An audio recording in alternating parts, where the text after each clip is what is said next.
नमस्कार, स्वागत है आपका बिग फाइट लाइव में। आपके साथ मैं हूं श्वेता मिश्रा अवस्थी। कहते हैं सियासत में ना कोई परमानेंट दुश्मन होता है और ना ही दोस्त। वक्त का पहिया वक्त वक्त पर दोस्ती दुश्मनी तय करता है। ऐसी तस्वीरें इन दिनों सत्ता के गलियारों में नजर आ रही हैं। दरअसल 2024 में होने वाले लोकसभा चुनावों में एक बार फिर से मोदी के सामने विरोधियों का गुट तैयार हो गया है। विपक्षी ताकत एक साथ लोकसभा के चुनावों में सत्ता को पाने के लिए ललायत नजर आ रही है, लिहाजा सभी साथ हो चले हैं। बीते तकरीबन 2 महीने से सीएम नीतीश देश भर की यात्रा कर चुके हैं। इस यात्रा का मकसद बताते हुए वो साफ कहते हैं कि बीजेपी के विजय रथ को रोकना है तो विपक्षी दलों को साथ आना होगा। इसके लिए वो बड़े राजनीतिक दलों के साथ साथ छोटे क्षेत्रीय दलों को एक मंच पर लाने का प्रयास कर रहे हैं। कई दौर की रोक और टोक के बाद पटना में प्रस्तावित विपक्षी दलों की आज बड़ी बैठक हुई। राहुल गांधी, लालू प्रसाद, ममता बनर्जी, यहां तक कि कभी बीजेपी की विचारधारा के साथ चलने वाले उद्धव ठाकरे तक भी इस मीटिंग में अपनी जगह बनाते दिखे। वहीं अब इस बैठक को लेकर कई सवाल भी खड़े हो रहे हैं, क्योंकि बैठक में साथ रहने वाले केजरीवाल ज्वाइंट प्रेस कॉन्फ्रेंस में शामिल नहीं हुए। उनके जाने के बाद आम आदमी पार्टी ने स्टेटमेंट जारी करके कहा कि कांग्रेस केंद्र सरकार के काले अध्यादेश पर अपना रुख साफ करे, नहीं तो उनके साथ किसी भी बैठक में शामिल नहीं होंगे।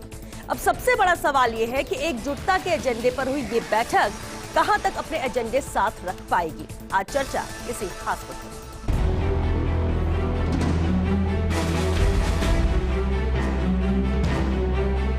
एकजुट होकर 2024 की लड़ाई हमको लड़ना है। ये राजनीतिक दल जब भी इकट्ठे आए, भ्रष्टाचार लाए, परिवारवाद लाए,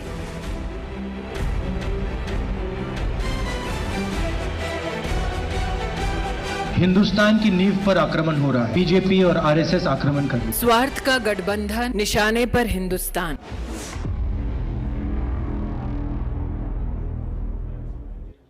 विपक्षी याराना। चले इस मुद्दे पर चर्चा के लिए खास मेहमान हमारे साथ जुड़ चुके हैं। सबसे पहले उनसे परिचय आपको करा देते हैं। रामनारायण मीणा जी हमारे साथ हैं, कांग्रेस विधायक हैं। आशीष चतुर्वेदी जी हैं, बीजेपी नेता हैं। साथ ही आम आदमी पार्टी के प्रवक्ता योगेंद्र गुप्ता जी भी शामिल हुए हैं। बहुत स्वागत है आप सभी का बिग फाइट लाइव में। शुरुआत रामनारायण जी आपसे ही करते हैं। रामनारायण जी, ऐसा पहली बार नहीं है जब सभी विपक्षी दल एकजुट हुए हों, एक मंच पर आए हों, एक साथ मीटिंग की हो, एकजुटता की बात की हो, लेकिन पिछली बार भी सफल नहीं हो पाया। इस बार क्या खास रहेगा? क्या गारंटी है कि अब वाकई में सब साथ में आएंगे और सफल होंगे, टक्कर दे पाएंगे बीजेपी को, एनडीए को? 2024 और चुनाव सिर पे है। पहले जब विपक्षी दल मिले ये स्थिति बनी, ये स्थितियां इंदिरा जी के खिलाफ बनी। हालांकि इंदिरा जी ने देश को जोड़ देकर देश को मजबूत करने का काम किया। केवल एक फैमिली वेलफेयर के नाम पे तत्कालीन जो धार्मिक संगठन अपने आप को कहता था, जो आज दिल्ली की सत्ता पे काबिज है, उसने देश को कमजोर करने के लिए बाउंडर किया, सबको एकजुट कर दिया। एकजुट करने में सफल हुए और इंदिरा जी को भी यहाँ तक कि सांसद के चुनाव में हार देखना पड़ा। तो ये एकता बहुत गंभीर होती है। आज देश में जिस तरह से घोर पूंजीवाद पनप रहा है, देश जिस तरह से कमजोर हो रहा है, नागरिकों के साथ अन्याय हो रहा है, धर्म के उन्माद में जिस प्रकार से देश को तोड़ने का काम किया है, बाबा साहब भीमराव अम्बेडकर ने संविधान देकर के देश को जोड़ा था, देश को एकजुट रहा था, देश को कमजोर होने से बचाया। उसके विपरीत आज पूंजीवाद बढ़ रहा है। कॉन्स्टिट्यूशन में वो अमेंडमेंट किए जो वंचित वर्ग के खिलाफ है। तो ये इनकी एक तरह से आम जनता की भावना है कि हम देश में मजबूत को सत्ता में लाए। रामनारायण जी, देश को एकजुट करने की बात आप कर रहे हैं। बिल्कुल, आपने बहुत सारे मुद्दे से पहले भी हमने चर्चा की। आपने बताया कि किस तरह से देश कमजोर करने की कोशिश कर रहे हैं और इसलिए विपक्षी जो ताकत है वो एकजुट हो रही है। लेकिन यहाँ तो बड़ा चैलेंज विपक्षियों के लिए रहेगा कि वो आपस में एकजुट रहें। अभी से नजर आता है कि एक साथ नजर नहीं आ रही। इस पर आपसे जवाब लेंगे रामनारायण जी। इस बीच अहम सवाल आपसे था, इसका जवाब। जी देखिए, मैं आपको बता रहा था, आज देश में घृणित पूंजीवाद पनप रहा है। प्रधानमंत्री के मित्र का जिस तरह से डिवोल्यूशन हुआ था, 40,000 करोड़ के करीब एसबीआई को घाटा लगा, LIC को घाटा लगा। रामनारायण जी, सवाल ये था कि विपक्षी एकजुट हो रहे हैं, लेकिन बड़ा चैलेंज इनकी एकजुटता पर ही है कि सब साथ रहें। देश को एकजुट करने की बात आप लोग कर रहे हैं, लेकिन विपक्षी एकजुट रहे, ये बड़ा चैलेंज रहेगा। क्या सफल होंगे? सफल होंगे केजरीवाल जी, क्योंकि दिल्ली की राजनीति जो है वो अजय माकन चला रहे हैं। अजय माकन से बैठ करके बात कर ली जाएगी और अजय माकन की जिम्मेदारी है कि वो बीजेपी को रोकने के लिए सांप्रदायिक ताकतों को मजबूत नहीं बनने दे और वो केजरीवाल के साथ बैठ के बात कर ले तो केजरीवाल जी अपने आप संतुष्ट। ठीक और है। निश्चित तौर पे आम मतदाता जो चाहता है उसके मुताबिक पार्टी चलेगी। चलिए ठीक है। योगेंद्र गुप्ता जी, अभी तो शुरुआत है, अभी सब एकजुट हुए हैं, लेकिन क्या वजह थी? आम आदमी पार्टी से मौजूद तो थे अरविंद केजरीवाल, प्रेस कॉन्फ्रेंस में शामिल नहीं होते, इसके बाद शर्तें रखी जाती हैं, उसके आधार पर ही वो जुलाई में होने वाली जो फाइनल बैठक है उसमें शामिल होंगे। अभी से जब शर्तें रखी जा रही है, अभी से जब विचार मेल नहीं खा रहे हैं, आगे सब एकजुट होकर तो सबको इकट्ठा करना ही बहुत मुश्किल हो जाएगा। नहीं श्वेता जी, देखिए विचारों का मेल हो इसीलिए हमने कदम उठाया है, क्योंकि देखिए इसकी मूल भावना क्या है। मूल भावना महागठबंधन की ये है कि जो भारतीय जनता पार्टी नीति सरकार है, जो मोदी सरकार है, वो जिस तरीके से लोकतांत्रिक मूल्यों का हनन कर रही है, जिस तरीके से लोकतांत्रिक संस्थाओं को खत्म कर रही है, तानाशाही को जिस तरह लागू कर रही है, उसके विरोध में देश को बचाने के लिए हम सब इकट्ठे हो रहे हैं। अब इसमें सबसे पहला अटैक किस पर हो रहा है? सबसे पहला अटैक आज की तारीख में है आम आदमी पार्टी के ऊपर, उस काले अध्यादेश के माध्यम से। तो हम इतना ही तो कह रहे हैं कि भाई हमें इस तरीके की जो भी गतिविधि किसी के साथ हो, किसी सरकार के साथ हो, इस महागठबंधन को साथ में आना है। तो सबसे पहले अटैक किस पर हो रहा है? हमारे ऊपर।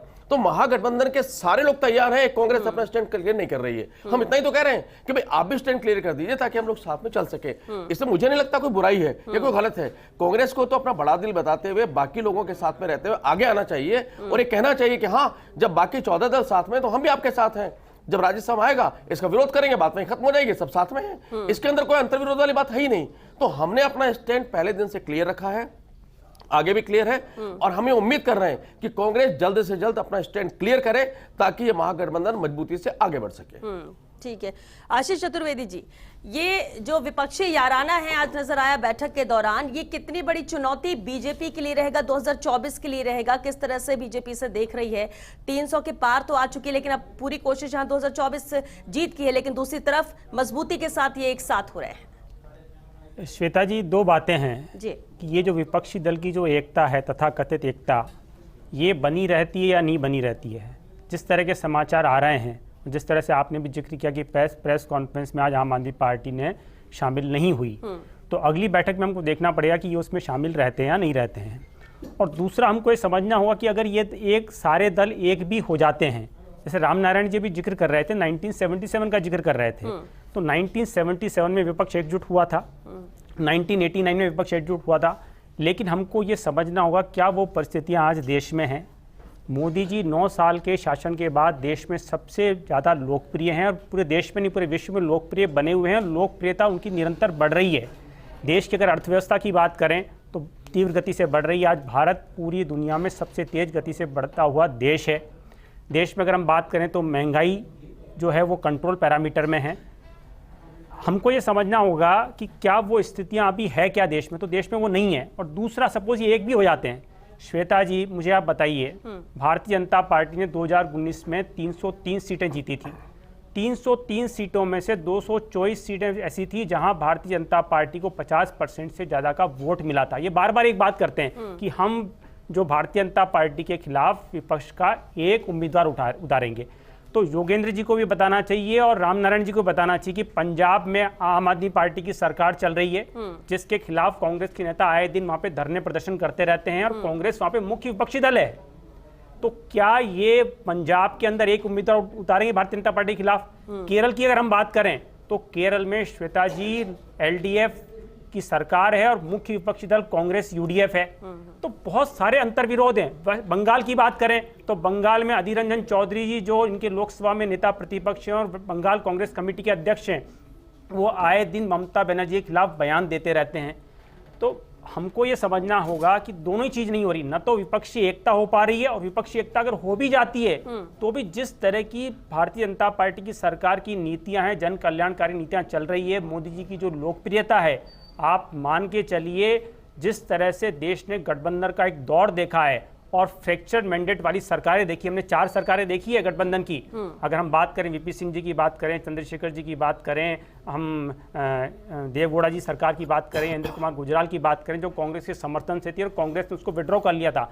तो क्या देश जो एक निर्णायक सरकार देख रहा है, जो देश में एक सशक्त सरकार, फैसले लेने वाली सरकार है, तो क्या देश और जनता उस स्थिति में जाने को तैयार है जहां वो फ्रैक्चर मैंडेट देगी? नहीं, देश बहुत पहले ही फ्रैक्चर मैंडेट को समाप्त कर चुका है। अब जो वोट होता है वो बिल्कुल एक तरफा वोट होता है। तो आप मान के चलिए कि भारतीय जनता पार्टी 2024 के चुनाव में भी, चाहे विपक्षी एकता हो या ना हो, बदल भी तो सकता और विपक्षी है एकता क्यों रही है? अभी आपने कहा कि एक तरफा वोट होता है, ठीक है, आप 2 बार से देख रहे हैं और बहुत अच्छा मैंडेट यहाँ पर मिल रहा है, एक तरफा सरकार बना रही है, लेकिन ऐसा ही आगे कायम रहेगा? इसकी एक सबसे बड़ी वजह क्या मानते हैं आप, जो आपका कॉन्फिडेंस, उसकी एक बड़ी वजह? देखिए, सबसे बड़ी वजह यह है कि जो पिछले 9 साल से सरकार ने जो काम किया है, चाहे हम आंतरिक सुरक्षा के मुद्दे पर बात कर लें, चाहे इंफ्रास्ट्रक्चर के मुद्दे बात करें, चाहे सामाजिक सुरक्षा में जो काम किया है, जिस तरह से घर दिए हैं, जिस तरह से नल से जल हो रहे हैं, जिस तरह से इंफ्रा डेवलप हो रहा है, आप मान के चलिए जनता में लोकप्रियता लगातार बनी हुई है। सर्वे आता है ना श्वेता जी,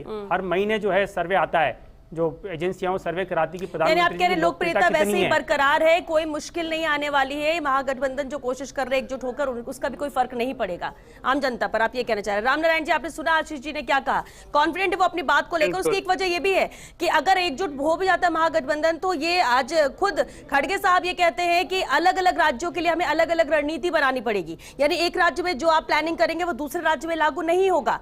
तो क्या हर राज्य में एकजुटता, एक जैसे डिसीजंस हो पाएंगे, और नहीं होते हैं तो कैसे इसे साथ लेकर चल पाएंगे? नहीं, भारत सरकार ने ये कह रहे हैं योजनाएं दे रहे हैं, गरीबोन्मुखी योजनाओं में फंड्स कम कर दिया है, वो प्रधानमंत्री आवास योजना का फंड्स कम कर दिया है, नरेगा का फंड्स कम कर दिया है, किसानों की फर्टिलाइजर में सब्सिडी में 1000 करोड़ का। रामनारायण जी, देखिए आप जो बता रहे हैं वो ठीक है, आप गवर्नमेंट के पार्ट से बता रहे हैं कि केंद्र सरकार ने क्या कर दिया है, आप बिल्कुल एक के बाद एक फेलियर, नेगेटिव पॉइंट्स बता रहे हैं। सवाल तो मेरा विपक्ष को लेकर है, आप सबको लेकर है कि क्या हर एक राज्य में क्या लोकसभा चुनाव नहीं लड़ेंगे? क्या सिर्फ बीजेपी के सामने एक कैंडिडेट होगा? ये सवाल आशीष जी का भी था, और ये हर कोई ये कह रहे हैं कि क्या इस पर किस तरह का मनभेद नहीं होगा, और ऐसा ना हो जाए कि विपक्ष को एक दूसरे को मनाने में ही पूरा वक्त बीत जाए? वो तो मना करना, रूठना सब चलेगा, लेकिन एक सेंट्रल कमेटी बनने जा रही है, उसका चेयर कौन बनता है, लेकिन उसी वही डिसाइड करेगी किस राज्य में कौन सी पार्टी कितनी सीटों पे चुनाव लड़ेगी, और सब बात मानेंगे नहीं होगा। बिल्कुल वो मानेंगे, और देश के हित में मानेंगे, हिंदुस्तान के आवाम के हित में मानेंगे। जहाँ तक इंटरनल सिक्योरिटी का सवाल है, इंटरनल सिक्योरिटी में कितनी फेल्योर है, हमारी एक्सटर्नल पोजीशन क्या है, ये सबको पता है। केवल 2300 करोड़ रुपया आज मोदी जी ने एडवर्टाइजमेंट खर्च करके अपना चेहरा जो बता रहे, आज अमेरिका में क्या हुआ, क्या उनको रिसीव करने राष्ट्रपति आया? ये इंदिरा जी के जमाने को देखिए, आज उसको केवल सोशल मीडिया में उसको प्रचारित कर रहे हैं, हमने इंजन बनाया। इंजन तो मैं जब 98 में पार्लियामेंट में मेंबर था, मैं देख क्या फाइटर विमान के इंजन सब बन रहे थे। ठीक है रामनारायण जी, आप कॉन्फिडेंट यानी कि सब एक साथ रहेंगे। लेकिन योगेंद्र जी, अभी जो रामनारायण जी ने बात कही कि वाकई में एक जो डिसीजन लिया जाएगा, क्या सभी दिल बड़ा रखकर वो बात मानेंगे? और अगर इतने आसानी से मान जाते हैं और किस तरह की दिक्कत नहीं होगी, तब तो बहुत मजबूत हो जाएगा विपक्ष, लेकिन ये बहुत मुश्किल लग रहा है। नहीं, देखिए श्वेता जी, होता ये है जब इस तरह का महागठबंधन बनता है तो एक मिनिमम कॉमन प्रोग्राम बनता है, उस प्रोग्राम में सभी की सहमति होती है और देश हित में उसको लागू किया जाता है, और उसके आधार पर सब लोग काम करते हैं। पहला, अब जहां तक सवाल भारतीय जनता पार्टी के जो स्वर्णिम जी कह रहे हैं, अभी बार बार आशीष जी कह रहे हैं कि गठबंधन के बाद, तो पहली बात तो आशीष जी को ध्यान होना चाहिए कि देश में आशीष जी का जो अपना वोट बैंक है या वोट प्रतिशत है वो 37% है, 63% आज भी विपक्षी दलों के पास में है। दूसरा, ये जो कह रहे हैं कि गठबंधन नहीं होना चाहिए, गठबंधन से क्या होगा, तो आशीष जी बता दें अकेले चुनाव लड़ते हैं क्या, उनके पास कितने दल शामिल है? तीसरी बात, जो एक हमारे जो दल शामिल है महागठबंधन में, उन पर सवाल उठा रहे हैं, तो उनको पता होना चाहिए कि आशीष जी नीतीश कुमार के साथ आप भी गठबंधन कर चुके हैं, आपको पता होना चाहिए कि ममता के साथ आप भी गठबंधन कर चुके हैं, आपको पता होना चाहिए कि पीडीपी की महबूबा मुफ्ती, जिसको न जाने आप क्या क्या गालियां देकर कोसते हैं, उनके साथ सरकार चला चुके हैं। तो भाई गठबंधन को गाली मत दीजिए, गठबंधन इस देश की जो ब्लड है, जो देश का चरित्र है उसके अंदर है, और आप भी गठबंधन की सरकार आज भी चला रहे हैं। ये जो गठबंधन बन रहा है श्वेता जी, वो इसलिए बन रहा है क्योंकि जो अब ये जो कह रहे हैं भारतीय जनता पार्टी की जो देश की तमाम आवश्यकताओं को दरकिनार न कर एक छद्म परिवेश जो बनाया जा रहा है, ना ये रोजगार की बात करते हैं, ना ये महंगाई की बात करते हैं, ना पेट्रोल डीजल की बात करते हैं, ये बात करते हैं, ये कह रहे हैं इकोनॉमी। अरे भाई, आपने तो ऑफिशियल अनाउंसमेंट किया हुआ है कि 2024 तक आप $5 ट्रिलियन की इकोनॉमी बना देंगे। पूछिए जरा आशीष जी से, बना देंगे 2024 में? ठीक है, इसका जवाब मिलेंगे। लेकिन देवेंद्र शास्त्री जी हमारे साथ जुड़ चुके हैं क्योंकि वक्त भी कम है। वापस लौटेंगे आपके पास। राजनीतिक विश्लेषक है देवेंद्र जी, बहुत स्वागत है आपका। देवेंद्र जी, आज जो ये विपक्षी याराना देखने को मिला है, क्या नजर आता है आपको? कितना सकारात्मक तौर पर ये आगे बढ़ पाएगा या मतभेद मनभेद फिर से इन्हें तोड़ देंगे? क्या एकजुट हो पाएंगे बीजेपी के खिलाफ? श्वेता जी, देखिए कि बहुत सारी अलग अलग विचारधारा की अलग अलग प्रदेश की पार्टियों के बीच में सामंजस्य बैठाना इतना आसान नहीं होता, ये हम सब लोग जानते हैं। लेकिन यहाँ पर सबसे महत्वपूर्ण बात यह है कि एक जगह आने का आधार क्या है? आधार है वो ऐसा देश में माहौल और शासन जो आपके डेमोक्रेटिक पूरी संस्थाओं को, सिस्टम को, संविधान को पलट के रखना चाहता है। तो उसमें विपक्ष पार्टियों का अस्तित्व ही, उस पर सवाल खड़े हो गए हैं, उनका अस्तित्व ही उनको अपना नजर नहीं आ रहा। तो ऐसे में इनकी मजबूरी है कि वो एक साथ आकर के लड़ेंगे तो ही बचेंगे, वरना बचेंगे नहीं। तो इसमें श्वेता जी बहुत ज्यादा कंफ्यूजन की बात नहीं है। डेफिनेटली आगे चल करके क्या होगा आप आज कुछ नहीं कह सकते, लेकिन इस बार के जो लोकसभा चुनाव है उसमें विपक्ष को एक साथ आना, एक मंच पर आना मजबूरी है। और बहुत सारे अपने जो पूर्वाग्रह हैं, एक दूसरे के प्रति जो नाराजगी है या मतभेद है, उनको बुलाना भी इनकी मजबूरी है। तो इसलिए ये सब आपने देखा कि पहले ही आयोजन में लगभग सभी इनवाइटी पार्टियों के नेता मंच पर मौजूद है। ऐसा नहीं है कि एक भी कहीं इधर उधर हो गया, क्योंकि सब लोग डरे हुए हैं कि अगर हम लोग एक मंच पर नहीं आए तो हमारे यानी 2024 के मद्देनजर जरूरी तो है, लेकिन ये मजबूरी भी बन गया है कि खुद को बचाना है। मजबूरी ज्यादा है। हाँ। जरूरी तो मतलब जरूरत कम लगती है, लेकिन मजबूरी की वजह से साथ है। आशीष जी, एक श्वेता जी मैं बताता हूँ मजबूरी क्या है। मजबूरी है कि देखिए, मजबूरी का कारण है ईडी क्यों मजबूरी है? ईडी का मतलब है इलेक्शन डिफीट। तो लगातार 2 बार से इनकी डिफीट हो रही है। जिस तरह से इन पे भ्रष्टाचार के आरोप लग रहे हैं, जिस तरह से आज सारी पार्टियों में कोई न कोई नेता बेल पर बाहर है, इस कारण से इनकी मजबूरी बन गई है कि हम इस जो लोकतांत्रिक तरीके से सरकार चल रही है, जो लोकप्रिय सरकार चल रही है, उसके खिलाफ कोई मुद्दा नहीं है। तो एक माहौल बनाने के लिए, और अभी बात कर रहे थे योगेंद्र जी की 37% वोट मिला है भारतीय जनता पार्टी को, 37.5% वोट मिला है 2019 में, एनडीए को 44% वोट मिला था। आप मुझे बताइए कि 2004 में जो यूपीए की गवर्नमेंट बनी, 2009 में जब वो रिपीट हुई, आप चेक कर लीजिए, कांग्रेस को 28% से कम % वोट मिला था।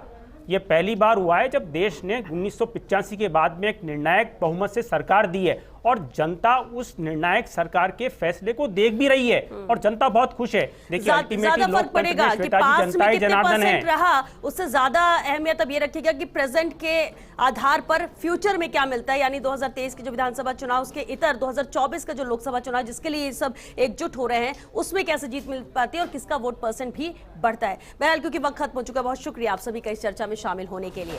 तो देखिए, सबका अपना अपना एजेंडा, अपनी अपनी विचारधारा है, लेकिन हर कोई बात एक कर रहा है कि देश की नींव को तोड़ रही है बीजेपी एनडीए सरकार, इसलिए इसे तोड़ना जरूरी है, हटाना जरूरी है, और इसके लिए एकजुट होना जरूरी है। और ऐसे में लगता है कि सब एक मंच पर आए हैं। हालांकि कुछ मतभेद जरूर नजर आ रहे हैं। अगले महीने फाइनल यहां पर बैठक होने जा रही है, इसे लेकर महागठबंधन को लेकर बहुत पॉजिटिव सभी नजर आ रहे हैं, लेकिन चैलेंजिंग इनके लिए भी रहेगा। और सबसे बड़ा चैलेंज, चुनौती तो ये रहेगी कि क्या सभी आखिरी तक एक साथ रह पाएंगे, और जो भी निर्णय लिया जाता है क्या उस पर साथ हो पाएंगे, या फिर बनने से पहले ये बिखरती है, ये भी देखना होगा।